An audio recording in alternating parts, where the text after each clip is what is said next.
To this channel. If it's your first time here, my name is Ingrid Alliance and welcome. I am the chef owner of Bench of My Cuisine. I had a little share today with a few customers. I was talking about Haitian cuisine and I went way back then thinking the time of colonization. Okay, at that time there was trade, not the trade like now. It's a different thing. Back then it was like natural essential trade, if I can say that. All right, so it was all about bauxite, um, coffee, what else, bauxite, coffee, and sugar.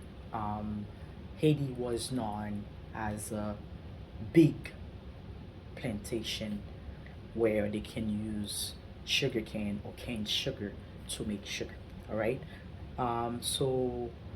During that time of colonization, like I was saying, there was a lot of mix, a lot of exchanges. Since Haiti was the bridge, a lot of cuisine, different cuisine came across, mixed with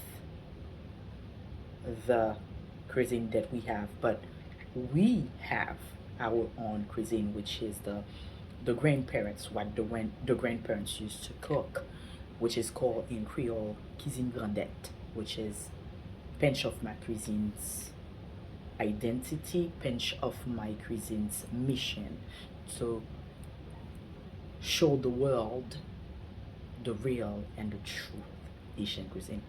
If it's your first time here, once again, my name is Ingrid Alliance. I am the chef owner of Bench of My Cuisine.